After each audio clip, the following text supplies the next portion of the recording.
महाराष्ट्राला ज्या प्रगतीपथावर नेलेला आहे, अनेक कल्याणकारी योजना असतील, अनेक विकासाची कामं असतील, ती लोकांपर्यंत पोहोचवण्यासाठी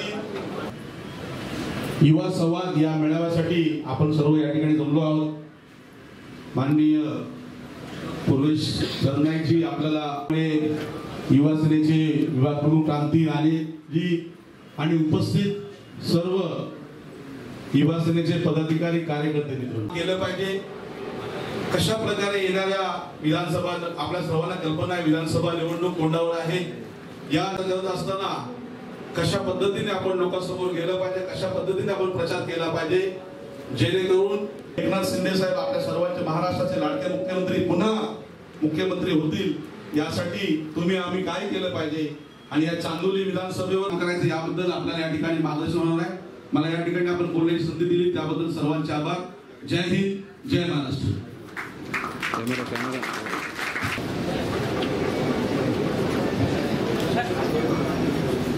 धन्यवाद। या ठिकाणी विभागाच्या वतीने सन्माननीय पूर्वेशभाई सरनाईक यांचे या ठिकाणी स्वागत करतो।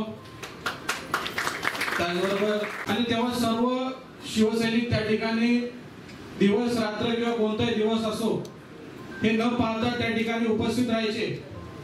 त्याचप्रमाणे विभाग प्रमुख चंद्रप्रभाताई मोरे, त्याचबरोबर विधानसभा प्रमुख अशोकदादा माटेकर आणि आमच्या युवा सेनेतील सर्व सहकारी या ठिकाणी आलेले आहेत, नील पांडे, सर्व कार्यकर्ते, सर्व माझे युवा कार्यकर्ते आज या ठिकाणी एका हाकेवर आपण सर्व या ठिकाणी पक्षासाठी मामांसाठी उपस्थित राहिला त्याबद्दल मी आपल्या सर्वांचे खरंच खूप खूप आभार व्यक्त करतो। आज या ठिकाणी उपस्थित असणारे या चांदोली विधानसभेवर सन्मान्य एकनाथभाई शिंदे साहेबांवर, सन्मान्य दिलीप मामा लांडे साहेबांवर प्रेम करणारे सर्व यांचं मी या ठिकाणी कौतुक करतो, स्वागत करतो की ज्या प्रकारे सन्माननीय हिंदू हृदय सम्राट बाळासाहेब ठाकरे, जसं सन्माननीय डॉक्टर श्रीकांत शिंदे साहेबांनी आगामी विधानसभा निवडणुकीच्या पार्श्वभूमीवर संपूर्ण महाराष्ट्रामध्ये आमच्या पक्षाचे विविध नेते आहेत त्यांना दिली आणि ती जिम्मेदारी देण्यापूर्वीच आमच्या कार्याध्यक्षांचे या ठिकाणी मी अभिनंदन करू इच्छितो की ठीक आहे शिंदे साहेबांना मानाचा मुजरा करून व्यासपीठावर उपस्थित असलेले तुम्हाला आणि मला मार्गदर्शन करण्यासाठी उपस्थित असलेले आदरणीय पूर्वेशभाई, व्यास उपस्थित असलेल्या माझे सर्व सहकारी, आज या ठिकाणी येणाऱ्या विधानसभेच्या निवडणुकीच्या माध्यमातून जितेश गुप्ता, अर्जुन सिंग धाबी, सिद्धार्थ पांडे, युवा सेनेचे विभाग प्रमुख क्रांती राणे, क्रांतीची मीच केली होती ना नियुक्ती, आणि उपयोग आणि माझा ज्याच्यावर अत्यंत प्रेम आहे आणि एक हुशार आणि चांगला युवा सैनिक म्हणून ज्याची आम्ही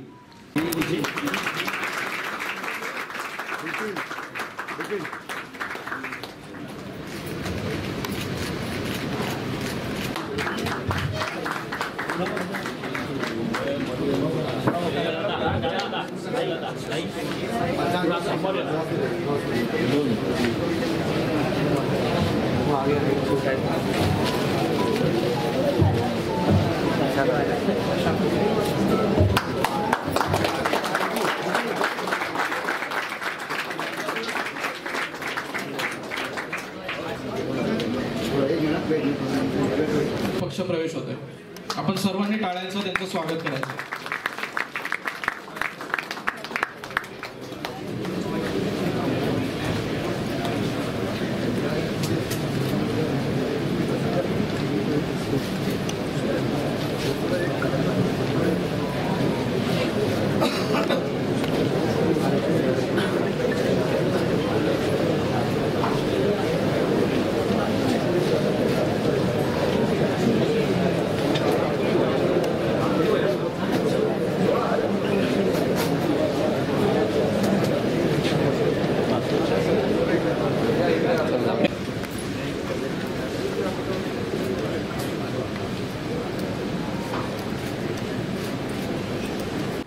पण आताची जी युवा सेना आहे आणि पूर्वीच्या युवा सेनेमध्ये जमीन आसमानाचा फरक आहे।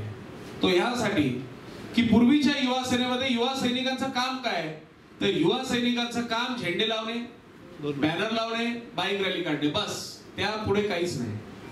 पण ह्या पूर्वेश सरनाईकच्या युवा सेनेमध्ये जो मान सन्मान शिवसेनेच्या एका पदाधिकारीला मिळतो, जो मान सन्मान महिला आघाडीच्या पदाधिकाऱ्यांना मिळतो, तोच मान सन्मान देण्याचं काम ह्या युवा सेनेमध्ये आम्ही करत आहोत. आणि म्हणून मी आपल्याला विनंती करतो मामा की जी जी जबाबदारी तुम्ही शिवसेनेच्या पदाधिकाऱ्यांना देताय त्याच प्रत्येक जबाबदारी आपण आमच्या युवा सैनिकांना सुद्धा द्या. कारण हेच युवा सैनिक भविष्यामध्ये तुमच्या या विभागातील नगरसेवक असणार आहेत, भविष्यातले आमदार तुम्हाला इथले दिसणार आहेत, भविष्यातले खासदार तुम्हाला इथून दिसणार. फक्त 1 महिन्यासाठी मी सुट्टीवर त्याला इथे दिलेली आहे की आता तो चांदिवली विधानसभा मतदारसंघामध्ये 1 महिना थांबायचा निवडणूकपर्यंत. निवडणूक झाल्यानंतर अजून त्याला मोठी जबाबदारी मी देणार आहे. कारण त्याचं काम इतकं चांगलं आहे की प्रत्येक गोष्टीला तो नाही कधीच म्हणत नाही.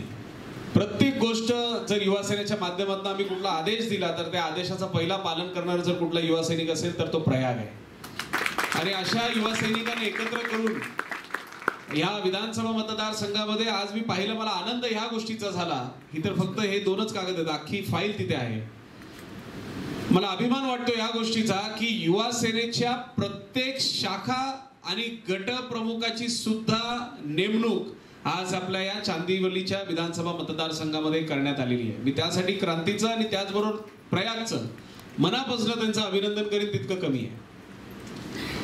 असंच चांगलं काम आपण सगळ्यांनी युवा सेनेच्या माध्यमातून करायला हवं ही विनंती करण्यासाठी आज मी या ठिकाणी आपल्या समोर आलेलो आहे. आपल्या सगळ्यांना एवढंच सांगेन की खरं तर या विधानसभा मतदारसंघामध्ये आपल्याला अंदाज आहेच की गेल्या लोकसभेच्या निवडणुकीमध्ये जो फेक नरेटिव्ह आपल्या विरोधकांनी एक जो फेक नरेटिव्ह तयार केला होता की संविधान बदलणार, संविधान हे करतील ते करतील, जो संविधानाच्या नावावर ज्यांनी राजकारण केलं अशा फेक नरेटिव्हचा फटका आपल्याला आपल्या या विधानसभा मतदारसंघामध्ये झालेला आहे. आणि म्हणून येणाऱ्या विधानसभेच्या निवडणुकीमध्ये ह्याच फेक नरेटिव्हला उत्तर देण्यासाठी तसं आपल्या मामाचं काही टेन्शन नाहीच आहे. जेव्हा मतदानाच्या पेटीमध्ये मामाचं नाव आणि फोटो दिसणार आहे त्यावेळेस माणसाचं बोट दुसऱ्या कुठल्या बटनावर जात नाही, तो फक्त मामाच्याच बटनावर जाणार आहे हा विश्वास होता मला. पण तरी सुद्धा कुठल्याही पद्धतीचं ओव्हर कॉन्फिडन्स न ठेवता आजपासून आपण आपल्या उमेदवाराचा प्रचार करणं, आपल्या धनुष्यबाणाचा प्रचार करणं हे आपण आपलं कर्तव्य समजायला पाहिजे. आणि म्हणून मी माझ्या सर्व युवा सैनिकांना विनंती करतो की तुमची यादी जरी चांगली असली, सगळी पेपरवर आता मला नावं दिसत आहेत, तुम्ही आजपासून हा कार्यक्रम झाल्यानंतर शाखा संपर्क अभियान, युवा सेनेचा शाखा संपर्क अभियान हा कार्यक्रम सुरू करा. प्रत्येक शाखेमध्ये जाऊन मतदारांची यादीचा तपास करा, प्रत्येक शाखेत जाऊन अजून युवकांना आपल्या बरोबर युवा सेनेमध्ये जोडा ही विनंती आपल्याला करतो. खरं तोंडावर आहेत, महाराष्ट्रभर फिरतात, कसा युवकांचा प्रतिसाद लागतो तुम्हाला? नाही, नक्कीच एक वेगळा आनंद आहे कारण युवा सैनिक हे सज्ज झालेले आहेत येणाऱ्या या विधानसभेच्या निवडणुकीसाठी. अतिशय चांगला प्रतिसाद. आज मुंबईची खरं तर माझी शेवटची बैठक आहे, यानंतर आता मराठवाडापासून या युवा महाराष्ट्र दौऱ्याची सुरुवात होणार आहे. अतिशय चांगला प्रतिसाद आम्हाला मिळतो आहे आणि युवकांना एकत्र पाहून मलाही खूप आनंद होतो. एकूण या दौऱ्यामध्ये सरकारने ज्या योजना राबवलेल्या आहेत त्यांचा प्रचार करत आहात, या कशा योजनांसंदर्भात काय सांगतात? नक्कीच गेली 2.5 वर्ष सन्माननीय राज्याचे लोकप्रिय मुख्यमंत्री एकनाथ शिंदे साहेब यांनी केलेले जे काम आहे आणि यांच्या माध्यमातून होत असलेले, सरकारच्या माध्यमातून होत असलेल्या ज्या योजना आहेत, ह्या योजना घरोघरी लोकांपर्यंत आपण पोचवा ही जबाबदारी आज युवा सैनिकांकडे आम्ही देत आहोत.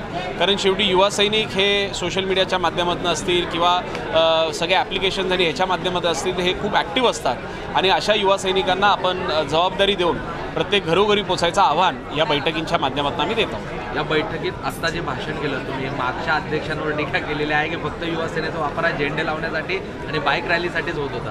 नाही, नक्कीच, कारण मी या विरोधातला आहे. एक सर्वसामान्य कार्यकर्ता त्यांनी झेंडे तर लावलेच पाहिजे, बाईक रॅलीसुद्धा काढली पाहिजे आणि बॅनरसुद्धा लावले पाहिजे, परंतु त्यांनी फक्त आयुष्यभर काही झेंडे आणि बॅनर लावायचं काम करायचं का?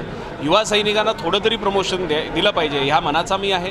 आणि त्याचबरोबर युवा सैनिकांना ज्या पद्धतीचा मान सन्मान शिवसेनेच्या प्रत्येक शाखाप्रमुख असेल, विभाग प्रमुख असेल, गटप्रमुख असेल, ह्याला जे जबाबदारी दिली जाते त्या जबाबदारीच्याच माध्यमातून तो भविष्यामध्ये अजून तयार होऊन त्याला प्रमोशन दिलं जातं.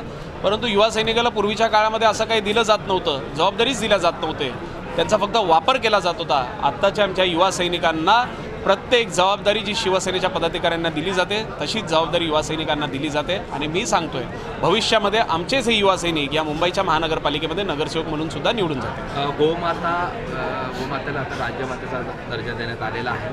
तुम्ही म्हणाले सरकारने हा दर्जा दिला, मात्र आज संजय राऊत यांनी टीका केलेली आहे की या सरकारचा बाप बैल आहे. संजय राऊत साहेब हे खूप मोठे आंतरराष्ट्रीय नेते आहेत आणि अशा आंतरराष्ट्रीय नेत्यांवर मी टीका करणं मला योग्य वाटत नाही.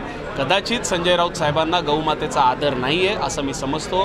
शासनाने केलेल्या प्रत्येक चांगल्या कामाला विरोध करण्यासाठी संजय राऊत साहेब हे सकाळी 10 वाजता बरोबर त्यांची मीडिया बाईट देत असतात आणि म्हणून त्यांचं आणि गौमातेचं एक वेगळं नातं असेल असं मला वाटतंय की ते त्यांचा आदर करत नाही, त्यांचं ते पूर्ण कुठेही पद्धतीनं रिस्पेक्ट करत नाहीत.